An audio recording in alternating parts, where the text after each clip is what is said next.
guys have about 2 minutes, so you can come up and write on the board.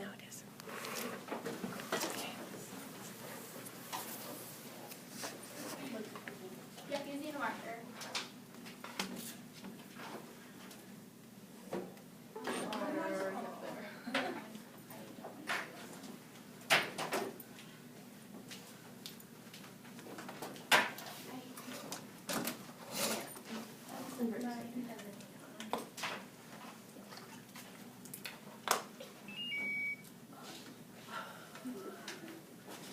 Anyone else have any thoughts? Those are some good ones for sure. I got one. Okay. Good job, Claire.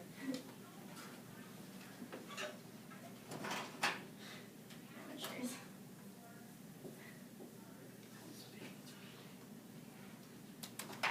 Go. Alright, so some of your guys' answers were alcohol, drugs, smoking, and gene mutations. And those are actually all correct and good ones, and there's actually a lot more. So they're primarily caused because the baby doesn't develop normally during pregnancy. And 3 main ones are environmental, so like the mom's diet, diseases or infections the mom might have, and then harmful substances like alcohol and drugs, like you guys wrote, and then some medicines and exposure to hazards like x-rays or the sun. Yes? Would failed abortions be one? Because they use like acid for some, they also like do something with the child while it's still in the womb. I think, yeah. Okay, I haven't read too much about that, but do you know anything about that? No. I guess it doesn't discuss that in the textbook at all. No. Yes? I watched a movie, it's on Netflix, called October Baby. Okay. And it's like this girl who like was like she survived like it was like a failed abortion, and she was born like really premature, and she survived, and now she has like all these like conditions. Really? She's still alive. Okay, so that's kind of showing what could happen because of that. So kind of related, kind of Yeah, topic. that's true. Yeah, there's like a lot of stuff out there that can relate to this topic, so it's good to do research as well. And yeah, but some other things are like hereditary. The child could just develop a defective gene, and then errors in the chromosomes. So I have a PowerPoint for you guys.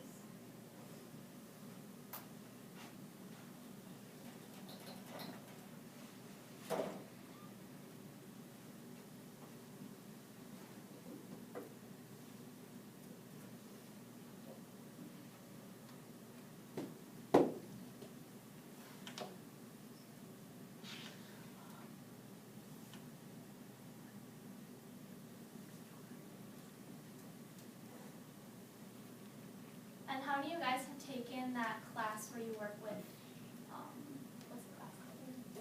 Social inclusion. Social inclusion. How many of you guys have taken that class? What is that class? Or have you heard of it? Yes.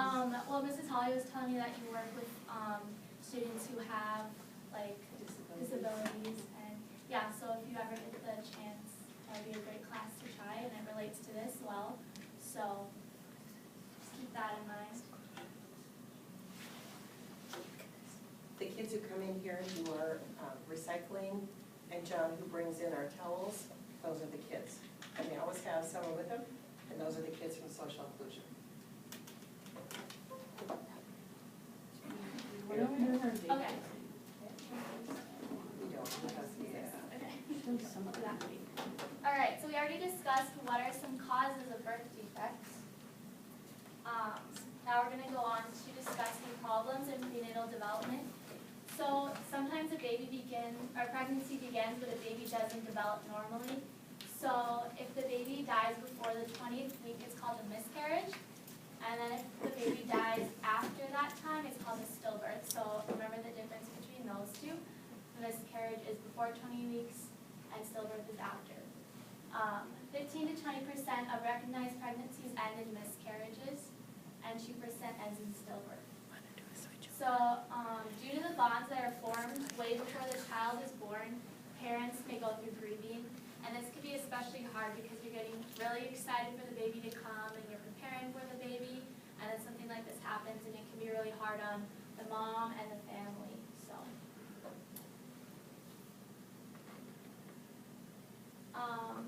Alright, so some babies survive the pregnancy, but they're born with serious problems called birth defects. And there's multiple different kinds of birth defects. Cerebral palsy, cleft lip or palate, Down syndrome, muscular dystrophy, sickle cell anemia, and spina bifida. And do you guys know of any other kinds of birth defects that you want to share? Yes. Down syndrome? Yep, Down syndrome. Yep, so there's quite a few different kinds. Alright, so, like we already discussed, there's multiple causes of birth defects.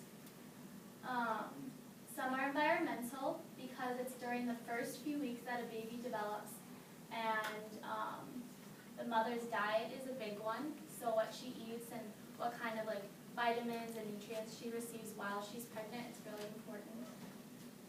Any diseases or infections that the mother has, so that can develop during pregnancy as well and affect the baby. Harmful substances, like you guys wrote on the board, drugs and alcohol, or any other harmful substances.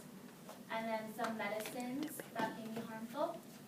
And then exposure to hazards like chemicals, x-rays, other like toxins, things like that. And then some are hereditary, that's another category. A child could inherit a defective gene that is dominant, so like Huntington's disease. And then some conditions affect only one sex, so it could only affect males or females. And like it says, usually it's the males. So hemophilia, color blindness, and more.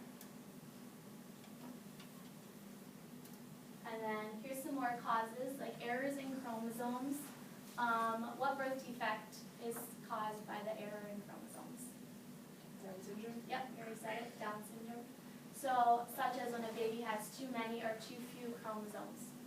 And they could be broken or rearranged to cause this. And then, yes, this leads to Down syndrome. Alright, so there's actually ways you can prevent or detect birth defects. Not all of them can be like anticipated or detected, but there's steps you can take to help prevent them from happening. So, for example, there's genetic counseling for those who have a history. So if you know that you have this type of birth defect in your family, you can get genetic counseling to see what might happen if you have a baby. There's prenatal tests that can determine whether or not the baby will be born with a birth defect. So there's a lot of different tests you can go through when you're pregnant. AFP, does anyone know what that stands for? AFP tests. Kind of a long word. It stands for alpha-fetoprotein, and it's made in the liver of the unborn baby, so they can test if that's present. This can determine if there's an abnormal level, it can determine if there's a birth defect, so they can test for that.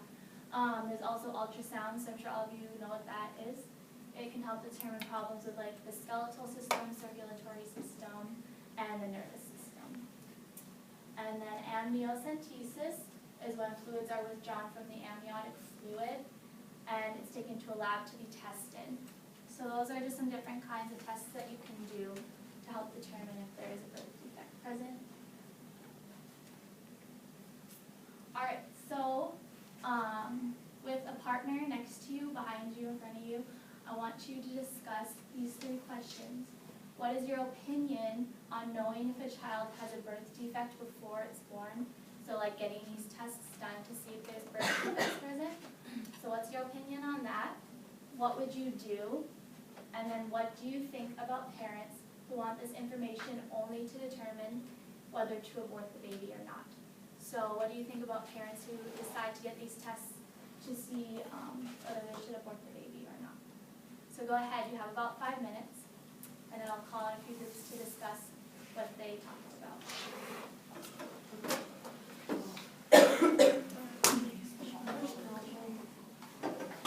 What is really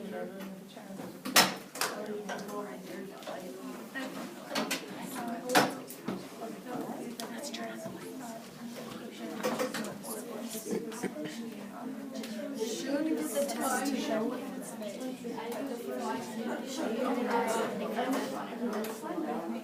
You shouldn't have wanted to use it. But if you just want to find out still,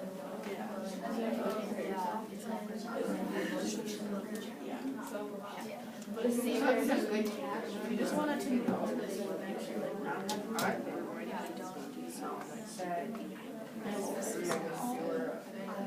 would be There's some parents that's like, you have learned a lot of what I would do. I would test just to make sure that I don't have the right equipment needed to make it so that it can survive.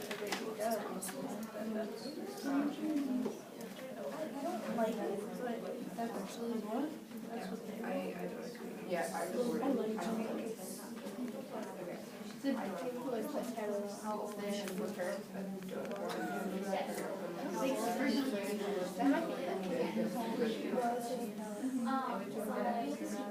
If you were pregnant,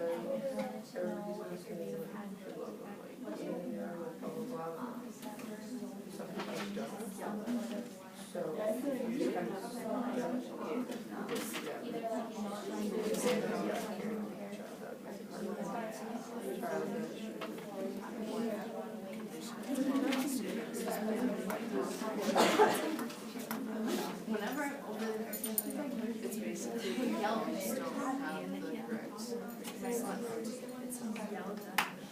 Your genes don't make the right protein for your bones. That's what makes it extremely fragile. did you make one? Yeah, and then I was gone in a day. If you want to know it, go for it. If you want to know it. Just curious, but is osteogenesis imperfecta a birth what is? defect? Osteogenesis imperfecta. I'm not sure. Okay. I'll have to let you know. Okay. Oh, well, it's You should explain it. it's a gene mutation where your bones won't produce your body won't produce the right proteins for your bones, and so they're extremely fragile. So I'm wondering if that's a birth defect. Yeah, well, I mean, probably it would be considered because you would be born with it. So, I mean, it's because, you know, evolution and things like that. So I would be happy to consider it. Just my whole body. I did a report on that, Did that's you? why. Yeah. Well, where's my secretary? Oh, did you?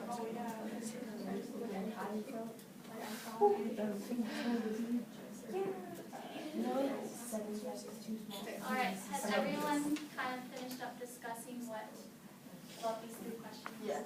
Okay, does anyone want to share what they discussed in their groups about the first question? Yes.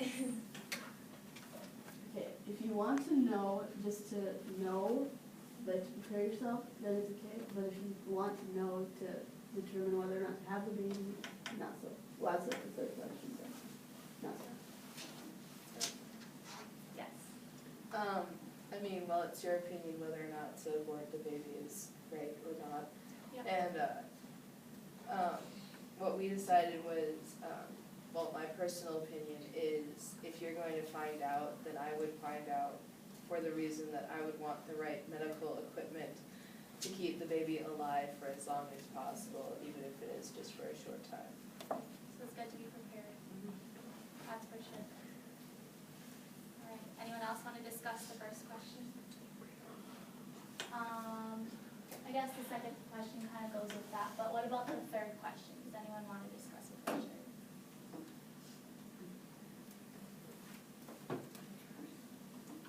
Yes. I guess it's like based on personal opinion, because there are some people that don't wanna have to like deal with that type of thing. And I guess it'd be better for them to figure it out beforehand and abort the baby than to not support them like they need to be supported. Well, they could just do adoption, so like that doesn't really make sense. Yeah, there's a lot of ways, yes. It's different if it was like, if the topic of abortion abortion, but if they find out the results and then they decide to have an abortion, that's, Yeah, that's true. So a lot of it is like personal opinion on what you believe about abortion or not. But yeah, I think it's always good to be prepared when getting tests done anyways, just so you know what can happen. And so that you know what you need to prepare for. So good discussion. Alright, so here's some ways. So avoiding dangers to the baby is very important as well when you're pregnant. Always avoid alcohol when you're pregnant to avoid fetal alcohol syndrome. That's a big one.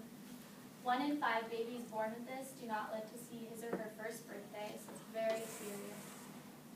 Drugs, other drugs, medicine that are over the counter and prescribed by the doctor. Always make sure you know what you're taking. Always ask your doctor if this is safe. I mean, he or she should know that if it's safe for the baby or not, but just, be sure to check. Caffeine is a big one to try to avoid when you're pregnant. Nicotine, which is like smoking, and then all illegal drugs, as well as inhalants. So there's a lot you should watch out for when you're pregnant so that your baby is safe. And then if you don't avoid these drugs, there's various things that can happen. Your baby could have a low birth weight, SIDS or sudden infant death syndrome, risks of seizures, tremors, and developmental delay. So either like cognitively or physically, the baby could be delayed in those ways. And then congenital heart disease. So that's why it's really important to just avoid all harmful substances while you're pregnant. Yes. Just curious, but why is it that some babies are severely affected and some aren't at all? Mrs. Holly, do you think? We'll talk about that. Yeah, it's a good question. You have a lot of good questions. My mom is her birth mom smoked like 2 packs of cigarettes a day, Okay. and so my mom is surprised that she can't even breathe right now. Right. So Yeah, that's Yeah. amazing. Yeah. Yeah. We'll have to talk about that later. Okay. So, then there's some hazardous substances and chemicals.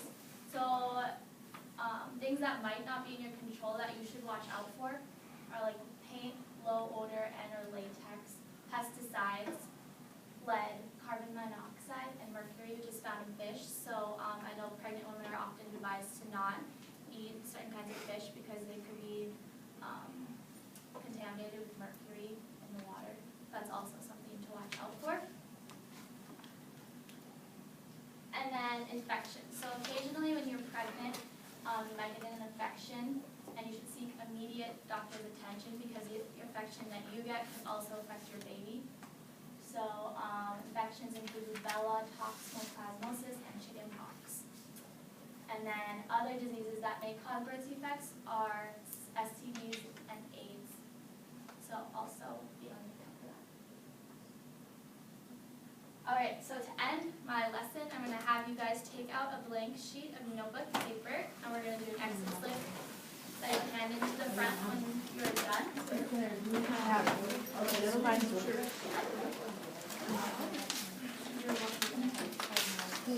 And you can also do it in half. Stay on paper.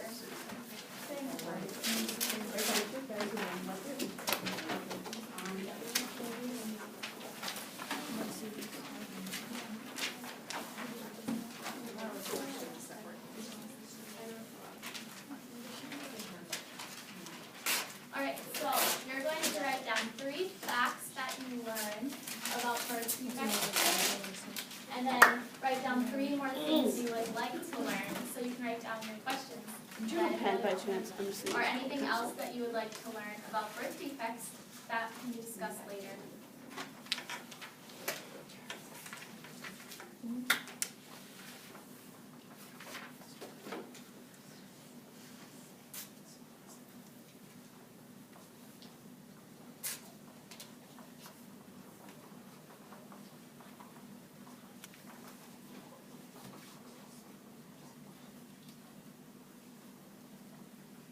And then make sure to write your name on the top.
homes